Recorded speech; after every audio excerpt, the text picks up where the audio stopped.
আসসালামু আলাইকুম ফ্রেন্ডস, অ্যাডুজেট শিক্ষায় আপনাদেরকে স্বাগতম। আপনারা সবাই কেমন আছেন? আশা করি সবাই ভালো আছেন। বরাবরের মতো আপনাদের সাথে আছি আমি সাইফুল ইসলাম। চলে এসেছি নতুন একটি টিউটোরিয়াল নিয়ে। সো আজকের টিউটোরিয়ালটি কোন বিষয়ের উপর হতে চলেছে সেটা নিশ্চয়ই আপনারা টাইটেল এবং থাম্বনেল দেখে অলরেডি বুঝে গেছেন। তো আমি কথা বাড়াবো না, চলে যাব মেইন টিউটোরিয়ালে। আর মেইন টিউটোরিয়ালে যাওয়ার আগে একটা কথা বলে নিতে চাই, আপনি যদি আমার চ্যানেলে নতুন হয়ে থাকেন তাহলে অবশ্যই আমার চ্যানেলটি সাবস্ক্রাইব করে নোটিফিকেশন বেলটি অন করে দিবেন।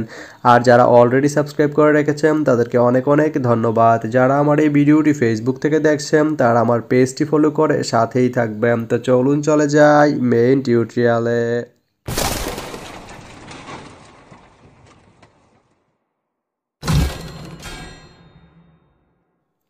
তো বন্ধুরা, আজকে আমরা জানবো আপনি জানআলীহাট থেকে চকরিয়া যেতে কোন কোন ট্রেন রয়েছে, সেই ট্রেনগুলো ছাড়ার নতুন সময়সূচি, বন্ধের দিন এবং গিয়ে পৌঁছতে কতক্ষণ সময় লাগবে বিস্তারিত।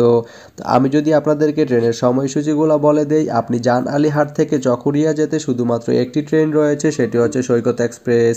সৈকত এক্সপ্রেস ট্রেনটি জানআলীহাট থেকে ছাড়বে সকাল 6টা 41 এবং এটি চকরিয়া গিয়ে পৌঁছবে সকাল 8টা 30 সোমবারের দিন এই ট্রেনটি বন্ধ থাকে। তো আপনি জানআলীহাট থেকে চকরিয়া যেতে এই সৈকত এক্সপ্রেস ট্রেনটি ব্যবহার করতে পারেন। তো ভিডিওটি কেমন লাগলো অবশ্যই কমেন্ট করে জানাবেন।